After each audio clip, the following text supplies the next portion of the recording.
Amén. ¿Están listos para la palabra de Dios? Amén. ¿Están seguros? ¿Tienen hambre y sed de justicia? Amén. Un famoso predicador dijo una vez: el que no sirve a Dios en el lugar donde está, nunca servirá a Dios donde sea que vaya. Es una verdad. Como hay un dicho popular, ¿no? No dejes para mañana lo que puedes hacer hoy. ¿Por qué no miras a tu hermano y le dices: no dejes de hacer? Sí. Hazlo hoy, no mañana, hoy. Hoy es que se puede hacer las cosas, no mañana, mañana ya va a pasar. Es hoy donde comienza todo. Muchos dicen: pues mañana voy a servir a Dios, mañana voy a hacer esto, mañana, y hacen tantos planes, pero es hoy.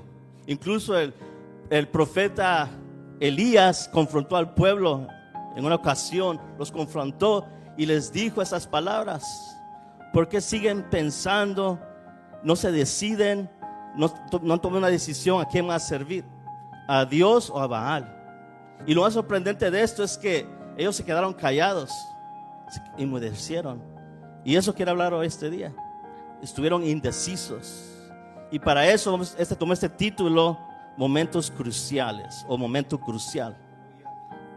¿Sí? Momento crucial. Estamos en el tiempo de momento crucial, de tomar decisiones para el bien nuestro, para la iglesia y para nuestras familias. Ahora, ¿qué es un momento crucial? Un momento crucial es un periodo crítico o decisivo, ¿mire? En donde se toman decisiones muy importantes en la vida.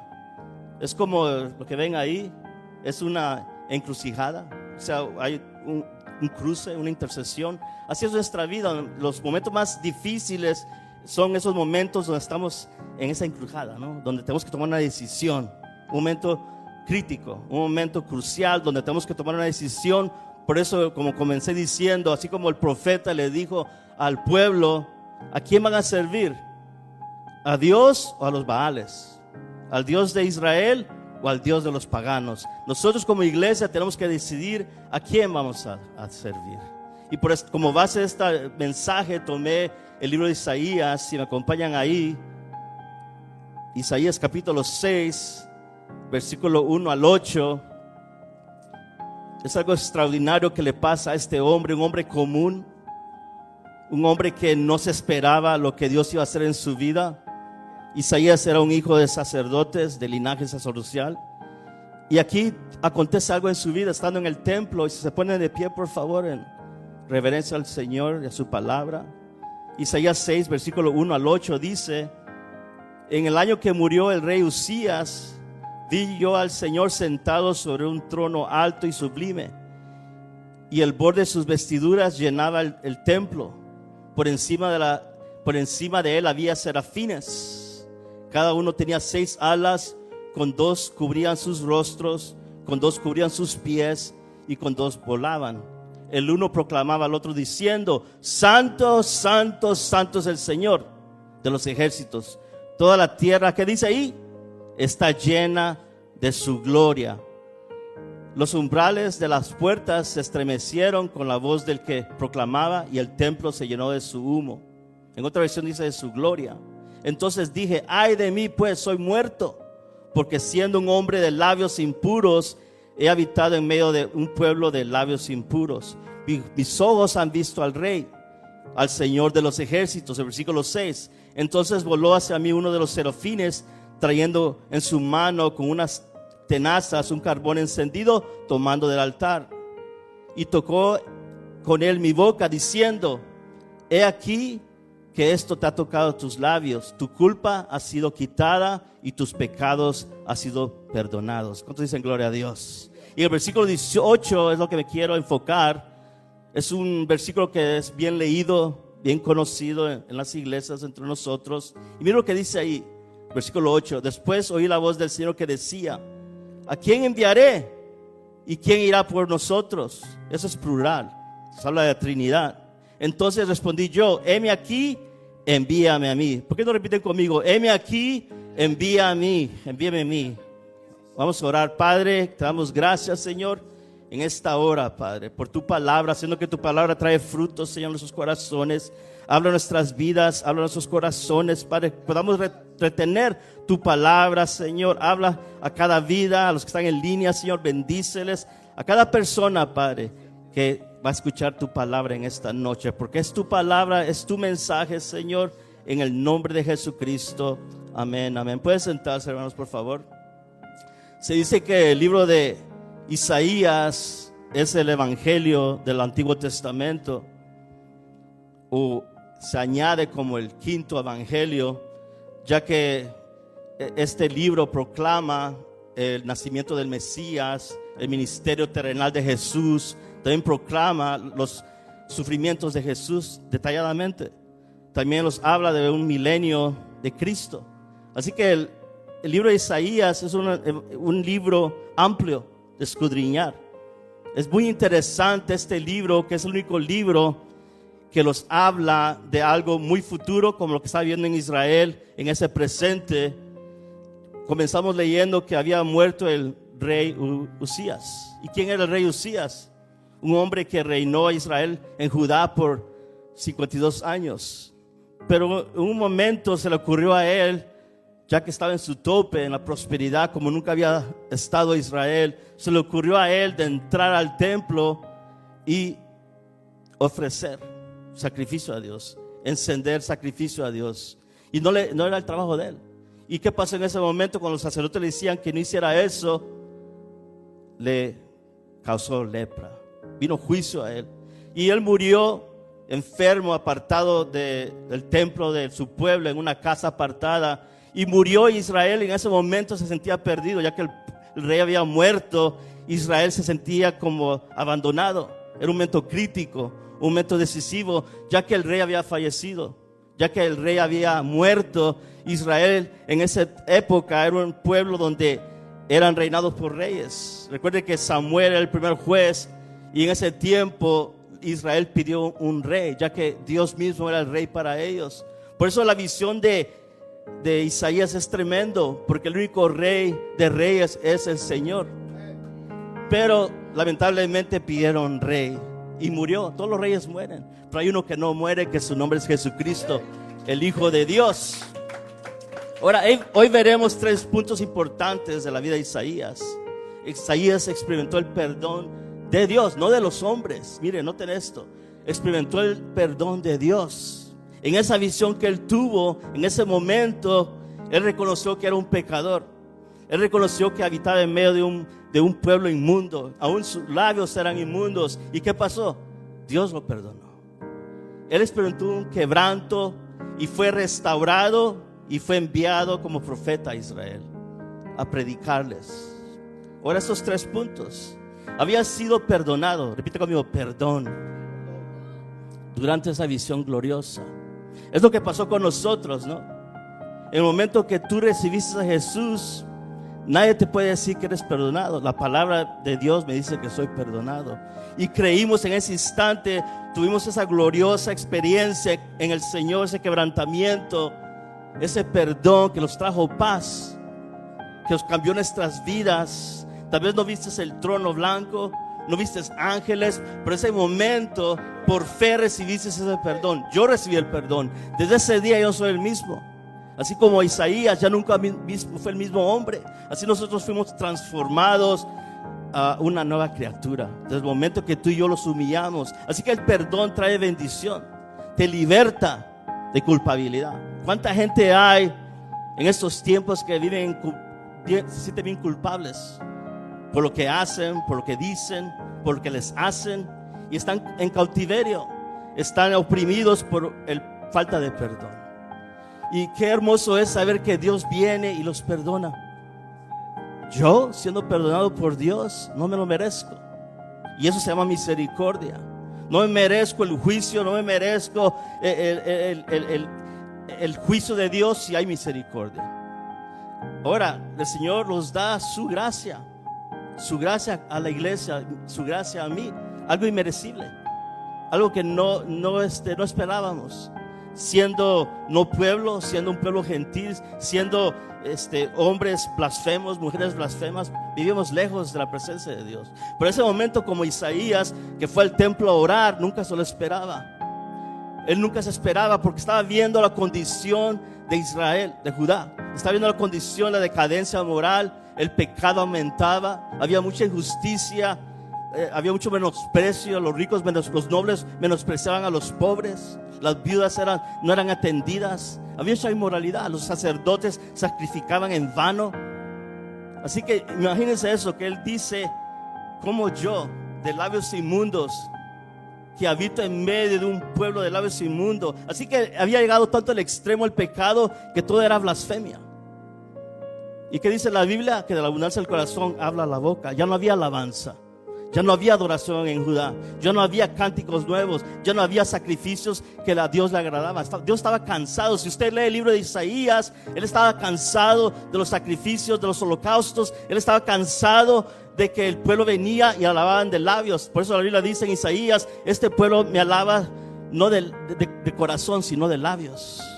Así que nosotros como iglesia, cuando somos perdonados, nace un cántico en nosotros de agradecimiento. Mira lo que hace el perdón, trae agradecimiento, porque no merecíamos ser perdonados, pero Dios en su misericordia los perdonó. Porque dice la Biblia, no es que el que quiere ni el que corre, sino es aquel que Dios tiene misericordia. Y yo estoy seguro que Dios ha tenido misericordia de ti y de mí. En ese estado que me encontraba, hermanos, era de muerte, pero vino alguien que me perdonó. Y el perdón te liberta del cautiverio. Cuando tú eres perdonado, puedes perdonar a otros. Yo me acuerdo en una vigilia años atrás, estando en una vigilia, yo tenía un rencor, un odio. Estaba bien dañado porque mi padre era un padre brusco, era un padre alcohólico, drogadicto, y los golpeaba. Y era un padre que no tenía misericordia. Y en esa vigilia, estando allí, le dice al Señor, yo lo perdono. No lo podía perdonar. Tenía meses de convertido, pero yo me humillé orando, así como Isaías se humilló. Mira lo que hace el perdón. Cuando te humillas, hay perdón. Yo me humillé y le pedí perdón a mi padre. Aunque él no estaba presente, yo dije estas palabras: te perdono, papá. Te perdono por todo lo que has hecho. Y fue libre. Esa noche fue noche de liberación. Esa noche fue noche que yo pude ver la gloria de Dios. En esa noche yo pude experimentar qué es el amor de un padre. Pude sentir el amor, aunque no sentí el amor, nunca sentí el amor de mi padre, pude sentir el amor de Dios en ese momento. Nunca se me va a olvidar. Por eso es importante perdonar, porque eso te trae muchos beneficios. Puedes perdonar, cuando perdonas puedes perdonar a otros. Cuando Dios te perdona, puedes adorar a Dios, puedes orar libremente, puedes servirle. Pero cuando no perdonas, estás atado. Cuando yo no perdono, si no perdono, estoy atado. No hay libertad, no hay gozo, no hay paz. Por eso cuando Jesús dijo a sus discípulos, mi paz os doy, no como el mundo lo da. Esa paz permanece. Yo experimenté esa paz en esta noche, fue libre y pude experimentar esa paz dentro de mi corazón que antes nunca tenía. ¿Cuántos que han experimentado la paz de Dios? Todos los días. Eso me asegura que soy salvo. Esa paz, cuando viene esa paz, me da seguranza que soy un hijo de Dios, amado por el Padre. Ahora, Isaías, en el capítulo 6, para Isaías fue un momento crucial. Isaías es enviado por Dios a una casa rebelde. Dice la Biblia que eran duros de cerviz. Él no sabía qué mensaje iba a hablar, qué mensaje iba a dar. No tenía ni idea. Lo único que sabía que era un pueblo inmundo, un pueblo rebelde. Pero Dios lo envía. Pero lo sorprendente es que Dios no lo llamó. Mire, si usted se fija ahí, la Biblia dice, ¿a quién enviaremos? ¿Quién irá por nosotros llevar este mensaje de arrepentimiento? Porque Dios estaba dolido viendo la condición de Israel, de Judá. Pero Él se pone en la brecha, Isaías, y Él dijo, heme aquí. Mira lo que hace el perdón. Él dijo, heme aquí, envíame a mí. Pero muchas veces nosotros decimos, envía a otro. Que vaya la hermana, que vaya el hermano, él tiene talento. Él fue llamado para eso. No, el trabajo es de todos. El Señor nos envía a hablar su verdad. El Señor nos envía a hablar sus prodigios, a hablar de sus milagros. El Señor nos envía a hablar de su gracia y su misericordia y su perdón. Isaías se puso en la brecha. Es sorprendente. Dios no lo llamó, Él se puso. Él dijo, envíame a mí. Y es cuando Dios lo comisionó. Lo primero que Dios hace en Isaías es que lo perdonó. Es lo que pasó en nuestras vidas, ¿no? Antes que el Señor los restaurara, tuvo que haber un perdón. Dios tuvo que perdonar nuestras vidas. Después vino la transformación. Y dice la Biblia que el justo es como la luz de la aurora, que va en aumento, hasta que el día es perfecto. Es lo que hace la transformación, va en aumento. Yo ya no soy el mismo de 2 años. Yo no soy el mismo de 30 años. Hoy soy diferente. Soy una nueva criatura, como dije. Un hijo de Dios, perdonado por la sangre de Cristo. Contra la gloria a Dios. Ahora, cuando Él dijo, heme aquí, esto demuestra una profunda obediencia y disposición para servir a Dios. Obediencia, disposición. Es lo que nos falta a nosotros. Ya hemos sido perdonados.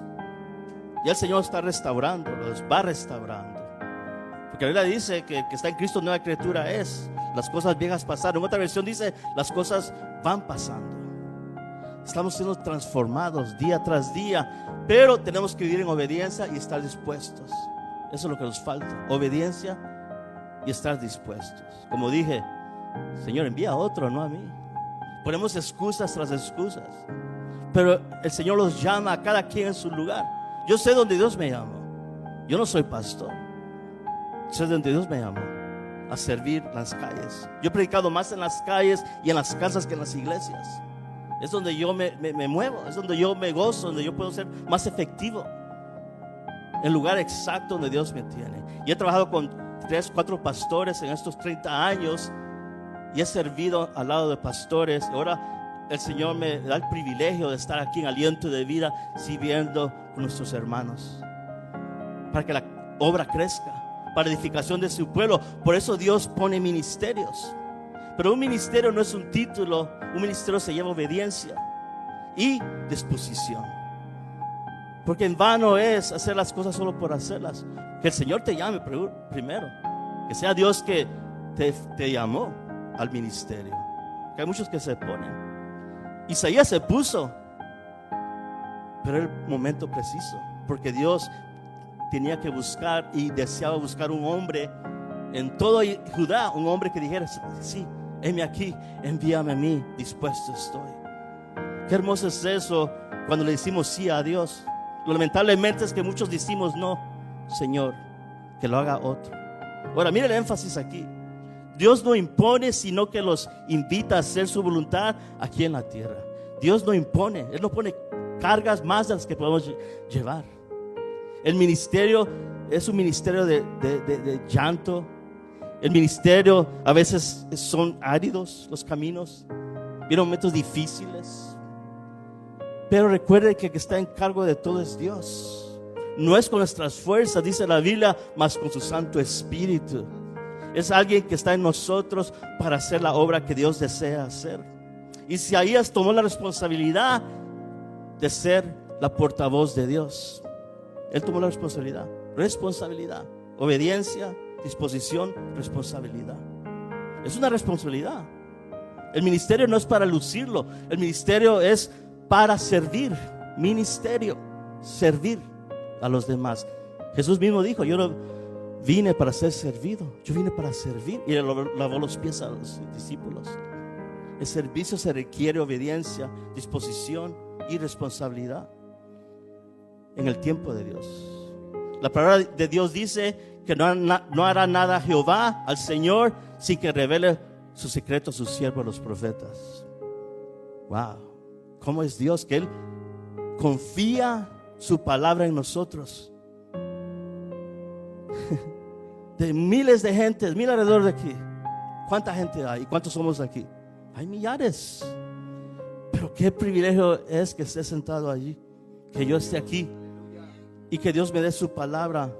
¿Sabe que profetas, los padres de la fe, desearon ver lo que nosotros vemos? Porque dice la Biblia que ellos solamente saludaron las promesas, pero la Biblia dice que hoy estamos en un nuevo pacto con mejores promesas.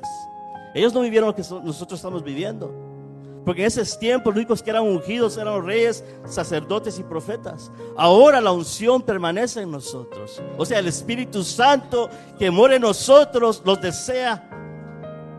Él desea que nosotros adoremos a nuestro Padre también, que seamos obedientes, que seamos dispuestos. Seamos responsables. Dios nunca envía a alguien si primeramente no es capacitado para la misión. Dios lo perdona a Isaías. Dios me perdona a ti, a mí. Los perdonó. Después los restauró. Aún los está restaurando. Y esa obra es continua. Continua. Dios no deja de trabajar. Aun cuando Él calla, sigue trabajando. Y te envía a una misión. Yo no sé en qué lugar Dios te ha puesto. ¿Cuál es el deseo que Dios ha puesto en tu corazón para hacerlo? Pero si esta es tu casa, es tiempo de levantarte. Si esta es tu casa y quieres honrar a Dios y a los siervos, a los pastores, con tu tiempo, tu servicio, dile al Señor: heme aquí, dispuesto estoy, envíame a mí. Porque dice la Biblia que la mies es mucha y los obreros son flojos, son pocos. ¿Verdad? La mies es el campo. Y yo, hablando con mi esposa unas noches atrás, le estaba diciendo: estamos viviendo tiempos muy difíciles. Nosotros tenemos que trastornarlos en una iglesia evangelística, en una iglesia que predique. No solamente es de congregarlos los domingos, los viernes, los martes, venir a orar. No, es todo el tiempo. Tenemos que tener una mente de alcanzar a las almas. Ya vieron la tierra prometida, como dije, ¿no? Ya vieron el lugar. Si ese es el lugar que Dios tiene para nosotros, necesitamos trabajar. Necesitamos levantarlos. Necesitamos ponernos en la brecha, así como Isaías, y decir al Señor: heme aquí, envíame a mí. Jesús escogió a los 12 discípulos. Después escogió a 60 y los envió en dos. Y más adelante a 120. Y les dijo que esperaran en Jerusalén. Miren cómo trabaja esto. Jesús los llamó, los capacitó y los envió. Eso es en Mateo 28, la gran comisión. No hay otra visión, no hay otra comisión, solo la gran comisión.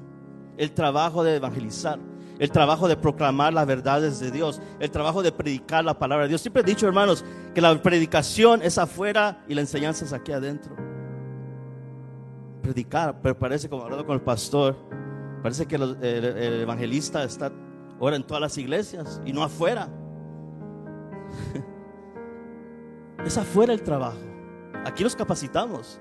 Aquí nuestro pastor viene y los enseña para capacitarlos. Tenemos crece, tenemos discipulados. El pastor, el hermano que nos enseñó las clases, ¿cómo se llamaba? Elkin, pastor Elkin. Vamos, hay muchas herramientas, pero estamos dispuestos. Queremos ser responsables. Estamos siendo obedientes. Los estamos humillando. Estamos dejando que Dios trabaje en nuestras vidas. Ese es otro asunto. Es para otro mensaje. Ahora, ¿por qué el mensaje que le dio Dios a Isaías fue de juicio y no de bendición? Eso es tremendo. Mire, es interesante esto. Isaías tiene 66 libros, ¿no? Perdón, 66 capítulos. ¿Cuántos libros hay en la Biblia? 66.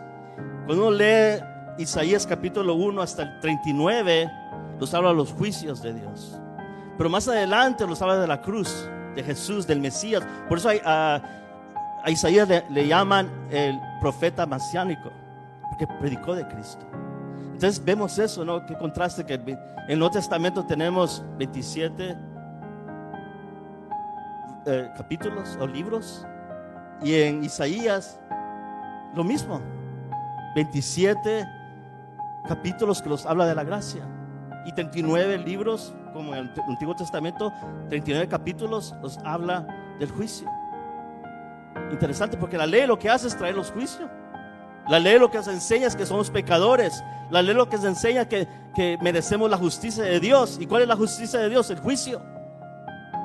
Yo no quiero el juicio de Dios, yo quiero la gracia de Dios. Repite conmigo: yo no quiero el juicio de Dios, yo quiero la gracia de Dios. Porque la justicia de Dios es divina y me dice a mí que tengo que estar condenado, que soy condenado por ser pecador. Pero gracias sea por Jesucristo, que murió y resucitó y me perdonó y me salvó y me dio una vida eterna. ¿Cuánta gloria a Dios?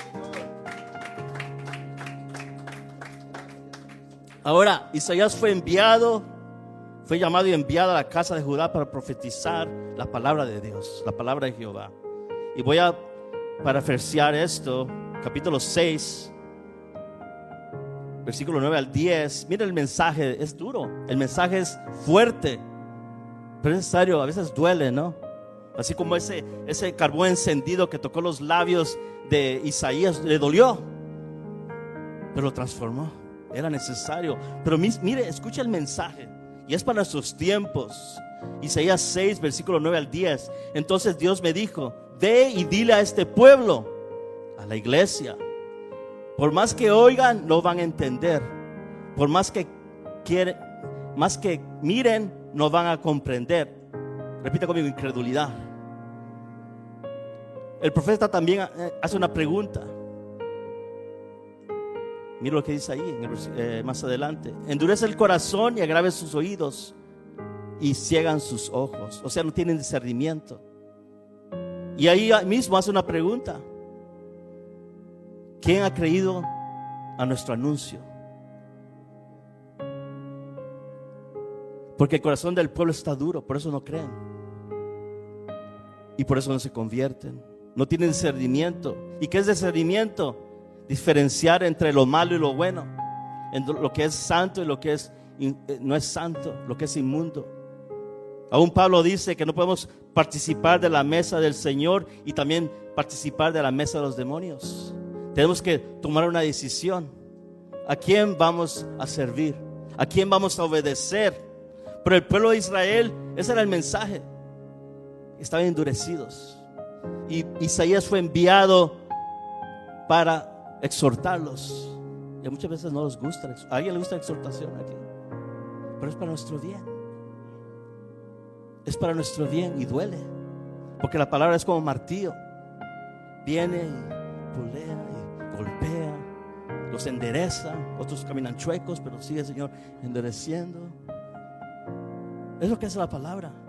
Pero había un pueblo rebelde. Por eso Isaías en el capítulo 53:1 dice: ¿quién ha creído nuestro anuncio? En la traducción, en el lenguaje actual, dice: ya no es la pregunta en una exclamación. Nadie ha creído a nuestro evangelio. Nadie ha creído a nuestro mensaje. Es una exclamación, es duro. Y así hoy en día no creen a la palabra de Dios. Incluso en las iglesias no creen a sus profetas. Incluso en las iglesias no creen las promesas de Dios. ¿Será, dicen unos? ¿Será que Dios va a bendecir? ¿Será que Dios va a engrandecer aliento de vida? ¿Será que Dios está con nosotros? Y lo peor es: ¿será que soy salvo? Solo tú y yo podemos responder a esa pregunta. ¿Seré que soy salvo? Yo soy salvo. Repite conmigo: yo soy salvo. Amén. Dígalo fuerte. Amén. Así es. Y por eso el profeta Oseas dice: mi pueblo perece por falta de conocimiento. Qué importante es congregarse. Qué importante es venir y estudiar la palabra de Dios. Qué importante es orar. Qué importante es humillarse. Qué importante es tener fe para creer. Porque no caminamos por vista, sino por fe. Qué fácil sería que Dios mostrara todo. No, Él quiere fe en nosotros. Él quiere que nos esforcemos y activemos esa fe. ¿Y cómo lo hacemos? Cuando obedecemos. Porque la fe y la obediencia van de mano en mano.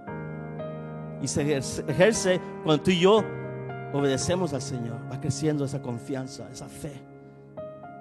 Pero el pueblo de Dios perece por falta de conocimiento. Pierden la fe y pierden la bendición. Porque la fe trae bendición. Pues acá Dios ha bendecido. Has pedido y has recibido. Pero se requiere fe. Si algo que en estos años yo he aprendido es caminar por fe. Seguir creyendo. Aun cuando he fallado, sé que tengo un Padre que me perdona por fe. Aun cuando me falta, sé que Dios va a suplir por fe. Hermanos, porque todo es de Dios. Dice la Biblia que el oro y la plata le pertenecen a Dios. Cuando estoy triste, yo sé que por fe Dios trae ese gozo. Cuando me faltan las fuerzas, Él me da fuerzas. Es lo que hace Dios. La cosa es que a veces se sienten agobiados, cansados. ¿Y qué dice la Biblia? Que el gozo del Señor es nuestra fortaleza. Aún el gozo del Señor se requiere fe. ¿Y cómo activas la fe? Viniendo ante el Señor. Muchos dicen: Señor, háblame, aunque me exhortes, aunque me regañes, pero háblame. Pero no hablan con Dios.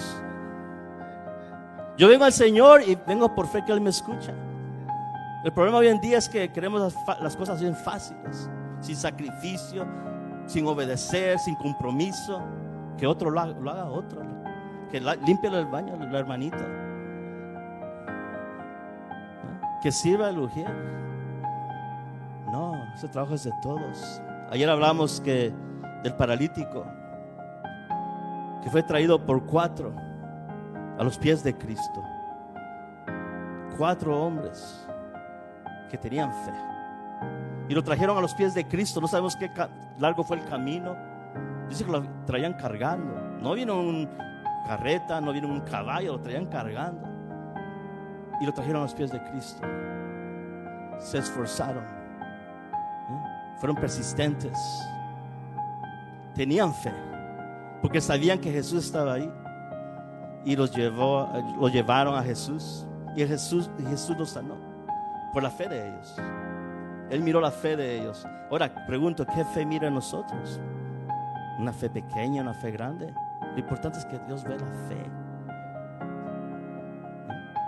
que Dios ve el corazón, y es en el corazón donde Dios lo escudriña. Ahora Isaías pregunta: ¿quién ha creído a nuestro evangelio, a nuestro mensaje? Ya que era un pueblo rebelde. Ahora el mensaje de Cristo es bien básico. El evangelio es bien sencillo. Somos nosotros que a veces lo confundimos, decimos cosas que no son. El evangelio es esto, como dice Isaías 53, los sufrimientos, sacrificios y muerte y resurrección de Cristo, la cruz. Ese es el evangelio, buenas nuevas de salvación. Y eso es lo que el Señor los manda a hacer. Los lleva a otro lugar, a que seamos personas que muestre la cruz, que muestre el sacrificio, que muestre la muerte y la resurrección de Cristo. Que evangelicemos, que seamos hombres que podamos ser de ejemplo a los demás. Lamentablemente vivimos tiempos de todo es rápido, instantáneo. Por eso digo a muchos hermanos, no solamente comas de YouTube, porque hoy en día no todo lo que se pone ahí es verdad. Y más que ahora con la inteligencia artificial, que están torciendo la palabra de Dios. Está trayendo otro mensaje, otro evangelio. Y es triste ver muchos cristianos que no se congregan, no se disponen a venir, no quieren obedecer a Dios, y le creen más al individuo que está ahí predicando en las redes que a un pastor. Si eres oveja, tienes que tener un pastor. Y si eres pastor, tienes que tener ovejas. Por eso el Señor nos manda a que seamos obedientes, que seamos personas sujetas a su palabra. Israel, Judá en esos tiempos estaban divididos, había conflicto. Recuerde que Usías había muerto. Ahora estaban conspirando Siria contra Judá. Israel se estaba uniendo a atacar a Judá, a sus hermanos. Tiene que reconocer esto, hermanos, que no todo lo que brilla es oro, como dicen por ahí. No todos son hermanos, no todos son hermanas. Vienen a traer división, queriendo dividir el cuerpo, traer falsedad, traer mentira. Porque son personas que no son, dice la Biblia, que son enemigos de la cruz. Son personas que vienen a poner cizaña.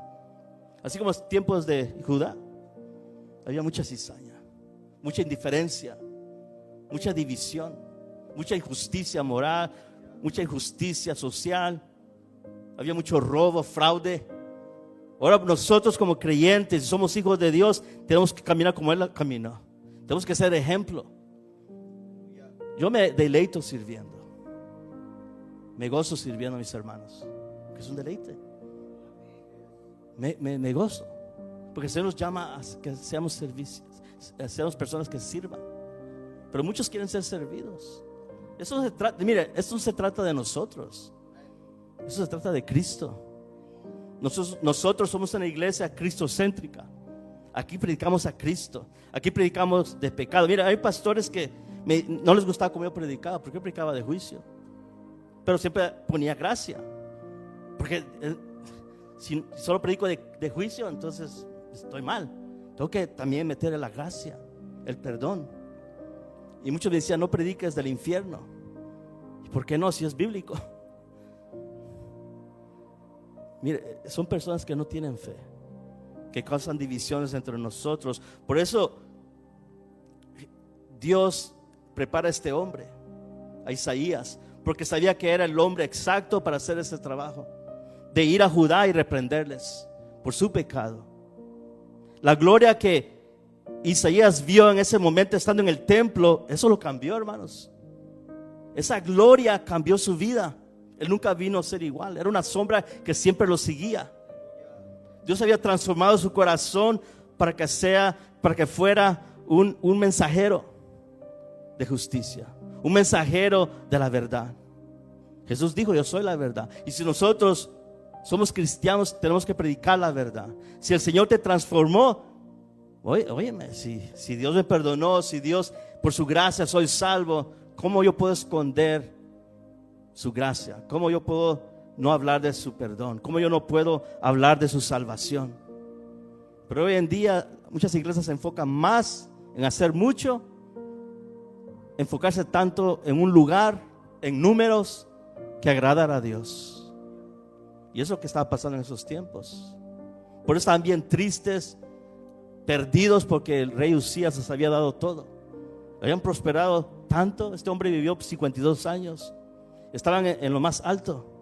Pero ¿qué pasó? Al morir Usías, el pueblo se sentía perdido. ¿Por qué? Porque no habían confiado en Dios. No habían puesto su esperanza en el Dios que era su rey de verdad. Cuando Isaías vio ese trono, es un trono hecho por Dios. Ahí está sentado Dios. Isaías vio a Jesús. Isaías vio a Dios. Por eso él pudo hablar de los milagros, él pudo hablar del nacimiento de Cristo, él pudo hablar de los sufrimientos de Cristo en detalles, como no otro profeta. 700 años después nace Jesucristo, cuando había sido profetizado, hermanos. Incluso habló de la cruz 600 años antes que los romanos inventaran ese tormento de la cruz. Tremendo. Por eso este hombre fue llamado a hacer una obra que no todos están dispuestos a hacer. Por eso decimos, envía a otro, no me envíes a mí.